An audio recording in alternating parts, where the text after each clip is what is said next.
Morning, everyone. How are you? I love seeing all of the families here, but most importantly, I love seeing the students and the kids. And I'm so grateful that you are willing to sit at least for a few minutes and listen to me, because I know it's kind of hard. And I know that you're in schools that are tailored to meet your needs, so you're not used to just sitting around, even though there are some folks that believe that's what you do. And so what I'd like to talk to you about, and kids, if you feel like you need to stand up, I don't want to violate your parents' prerogative, but feel free, because you're kids. I have 4 of my own, and I struggle with all of them having very different modes and ways of working.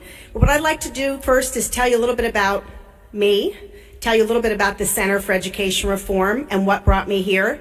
Talk a little bit about your state, Ohio, and talk a little bit about you and what you can do to continue to make sure that your kids are well provided for here and that people like you across the country continue to have the benefit that you have.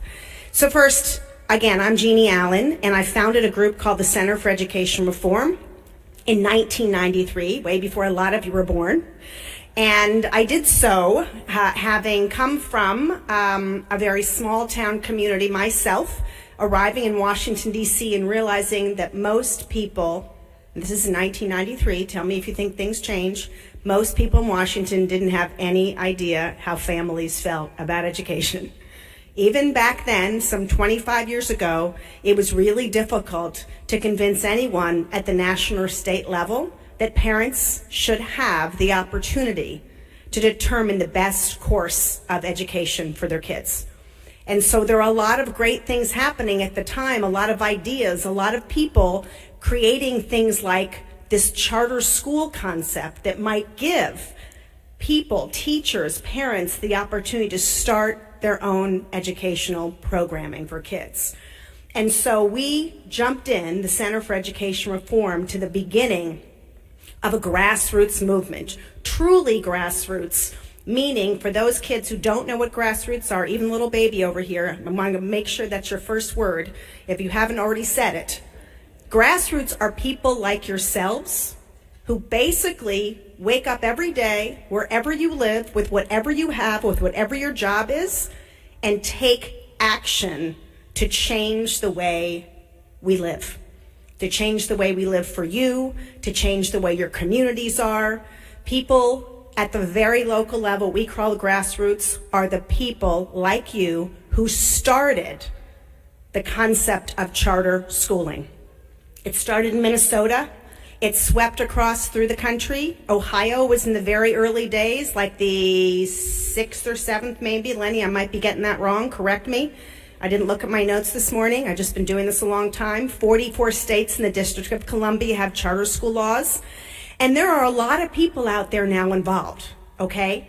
Whether it's brick and mortar, online, blended, personalized, big, small, high school, primary, you name it, there's over 7,000 charter schools serving over 3 million students in the country.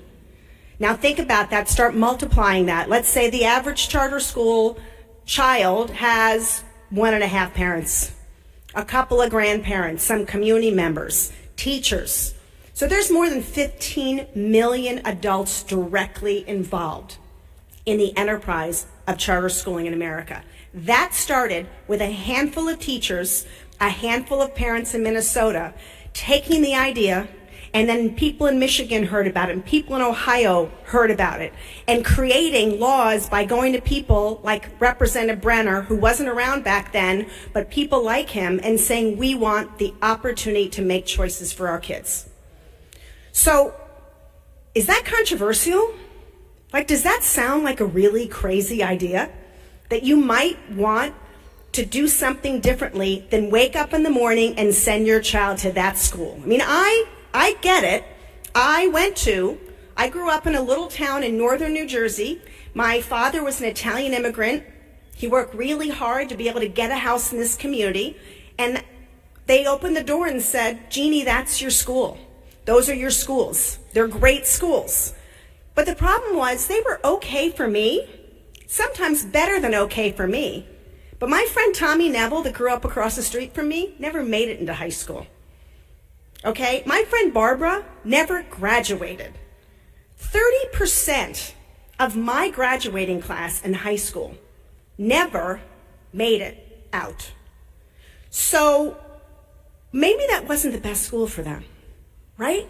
Maybe there was something going on that wasn't about them, and maybe it was the school, even in that great public school district that my parents fought so hard over their lifetime to be able to achieve to go there. Now, that's one school in one little community in one person's experience. Millions of people every day have the same experience. They look like us, they don't look like us. They have different political views, they have different social views, whatever. But they wake up and they're told to go to the school that's zoned by their zip code. Now imagine if we all, and here's kids, here's a great exercise for you. All right, here's a great project-based learning. Imagine that you were given the opportunity to start a school system, to start schools, right? And there was no schools and no education, but the legislature, people like Representative Brenner up here, said, we're going to give you a bunch of money and you're going to go create schools. By a show of hands, how many of you would say, we're going to create schools and we're going to get people to go there by where they live? You think that's a good idea? Okay. All right. Sounds good, right? Because there's where you live. You want to go to that school.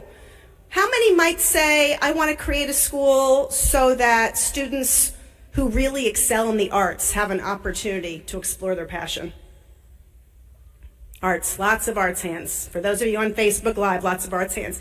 How many of you might create a school like New Country Day School in Minnesota, one of the first charter schools in the country, that basically was all about science?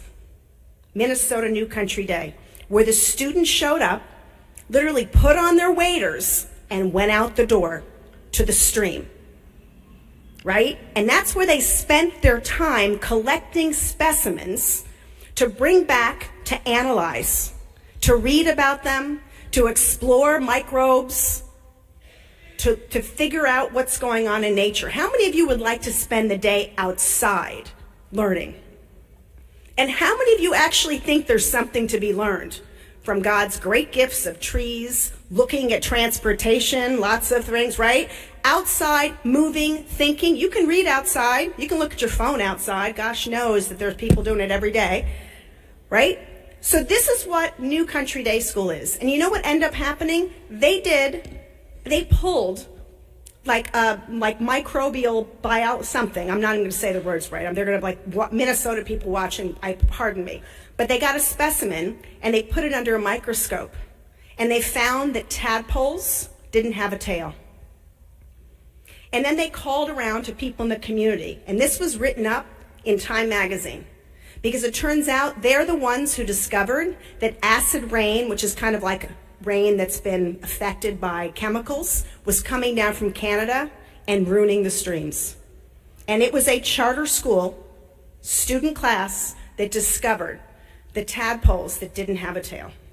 Now, how many, as great as they are, traditional public schools, are even allowed?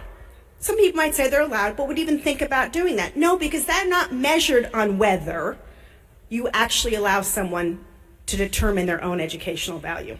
They're measured on seat time. And so what I want to do is tell you what it is that you need to most be concerned with today in education, and how you can engage in your state, in your community, in your nation, by being a voice and learning these things. And kids, you are the next parents, you are the next legislators, and understanding this. And anything you don't understand, I am happy to write you personally and help you understand it and give you more materials to learn that. So I started this thing I told you about in 1993. We helped create all these charter laws, and the idea was we were trying to set that vision of what different kinds of schools could be like. We never envisioned there might also be online schools and e-schools. Never even occurred to us. And then it just started happening organically. Okay? And so at the bottom line, at every day, you're trying to help your students master education, right? Mastery. You're trying to make them competent in different ways. Well, competency and mastery is not what education is about in this country today. There are some school districts, some home schools, some online learning schools, some charter schools, some regular charter schools doing and pursuing this idea of making sure their kids master programs, but the traditional school district doesn't get paid for mastery. Money goes for how many kids you have in seats, how many days you have them, how long they're in school.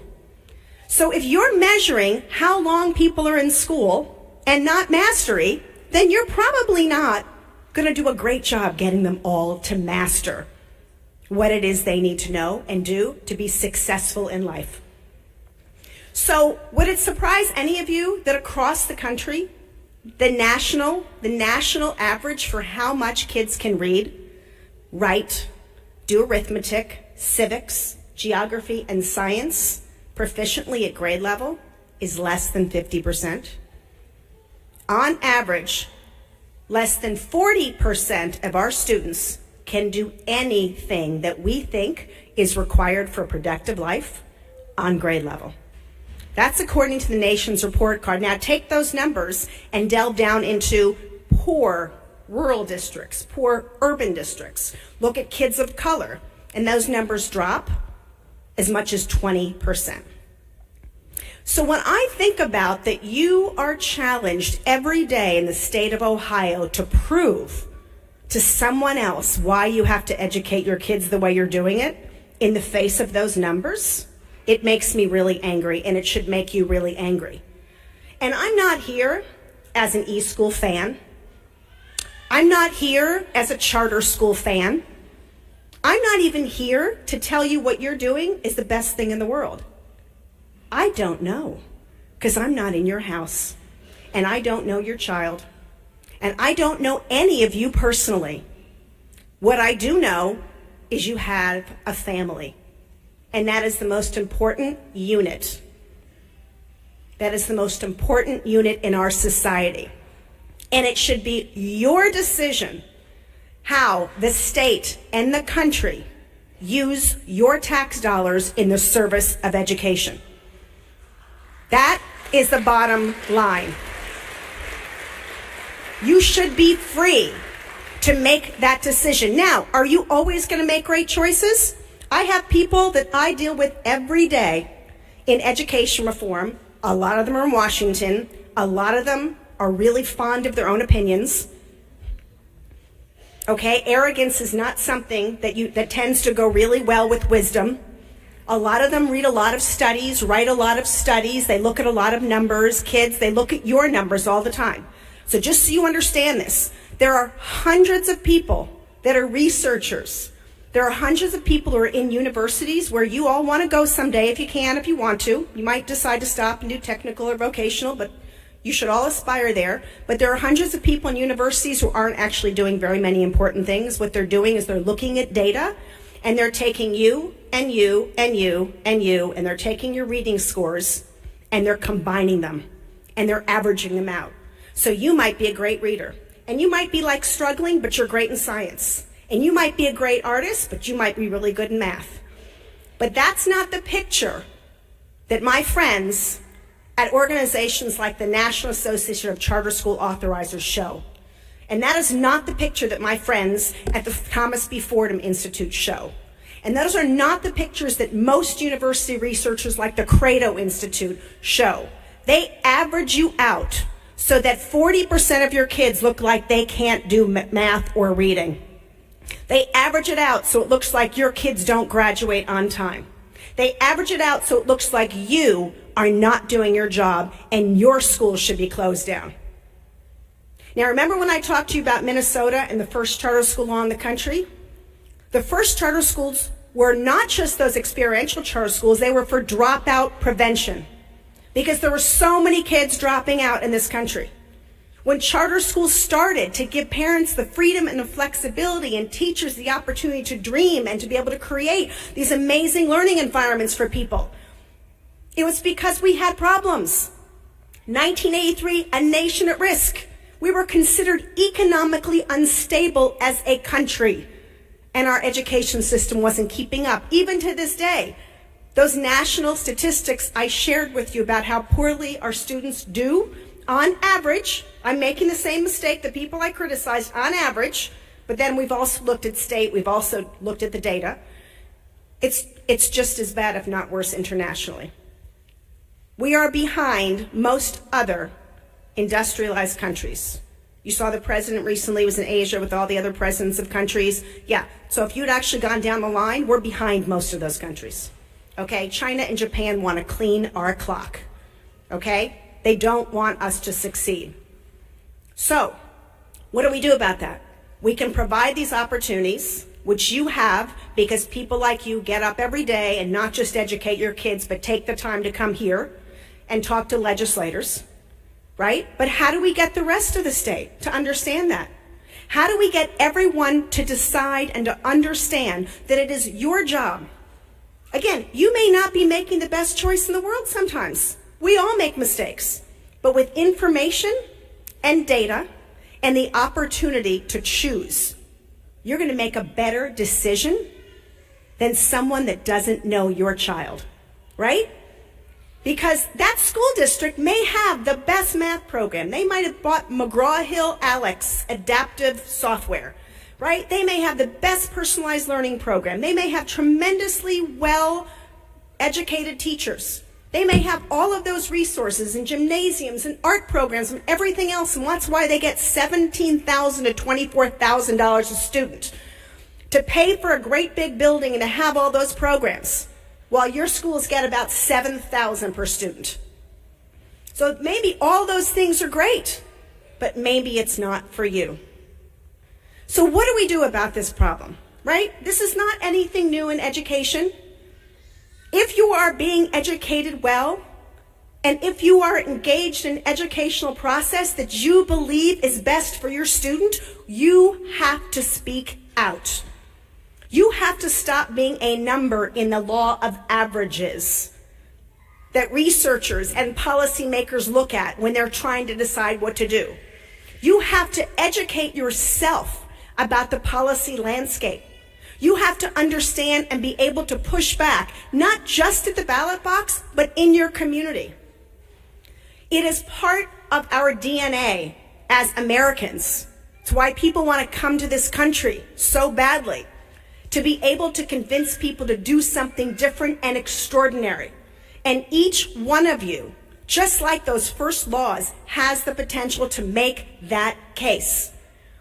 And so there are a few things that on a regular basis you're probably already doing, but how often do you actually sit down and explain to the rest of your family what it is you're doing and what your students are learning?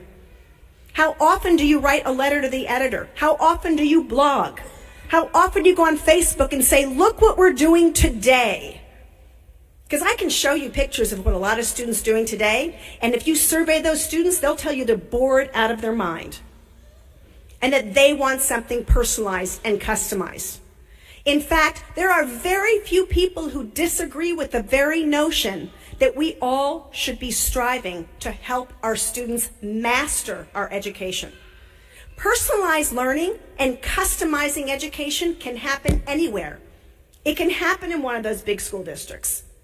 Lindsay Unified School District in rural California, they have a superintendent that just decided, you know what, I'm going to go out to everyone in my community and let them know that we're not going to keep them in seats and rows in the same progression as we always have.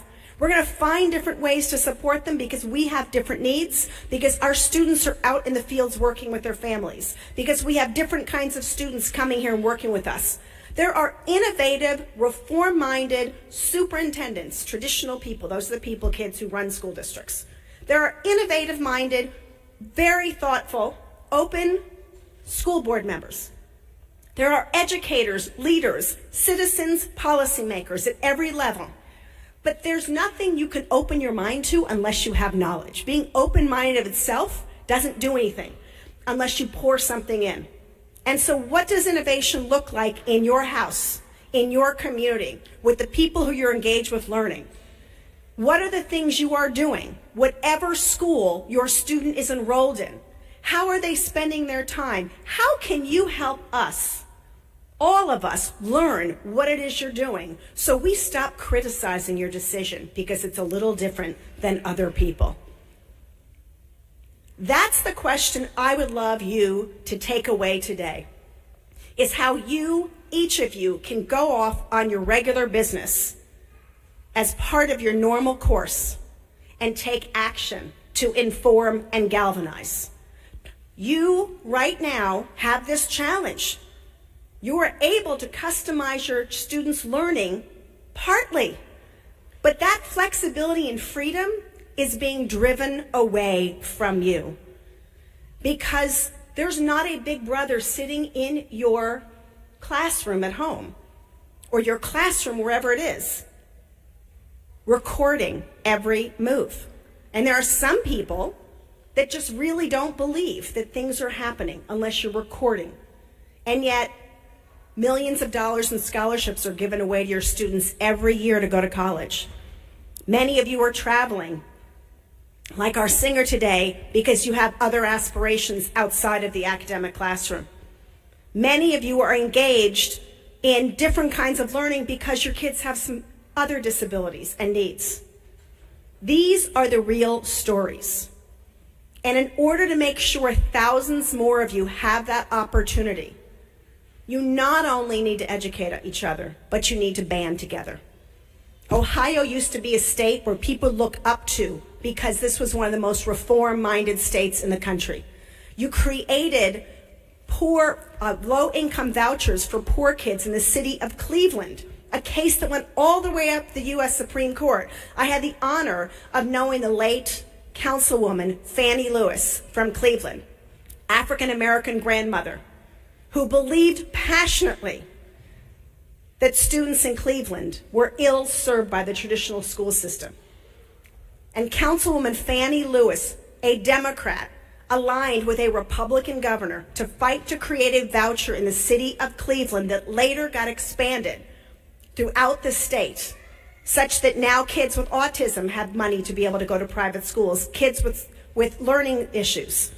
That kind of choice went all the way up the U.S. Supreme Court, and the Supreme Court said, yes, parents are the conduit of the money for their kids' education. This is constitutional. Charter school laws all over the country have gone up to courts and been validated over and over again. And yet, in 25 years of chartering, I'd say 3 million is still a very small number of people to be affected. Now, there are people being affected in traditional schools who you're competing with, and they're getting better because of it.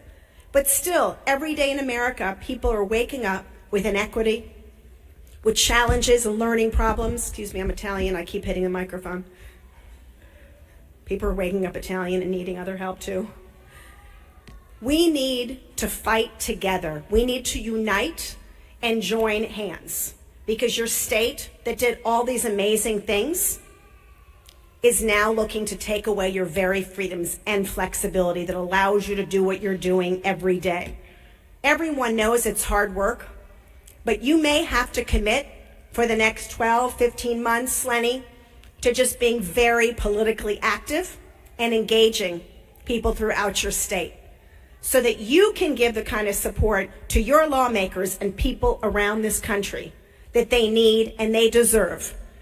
And I would just say again, to always remind people that you're not about e-schools. You're not about online learning. You're not even about chartering or other forms of school opportunity. You're about opportunity, period. Opportunity and innovation are what make the world go round. Having the opportunity to live, to dream, to work, to go to school, and having the flexibility and freedom to have the kinds of innovations that only our country has made possible in real time. How many of you have heard about the iPhone 10? iPhone 10, it's all around, right? The iPhone 10 is what? It's a phone. Would it surprise you to hear that when I was some of your ages, there was nothing like this that you could walk around with? Okay? So this has happened. This phone, this is very broken. My phone, these phones have occurred in your lifetime. In fact, since I was an adult. How did that happen? Private investment in a country that values a marketplace to spur ideas, to trial and error, to grab cell towers, to grab a signal, to be able to put you in contact with someone.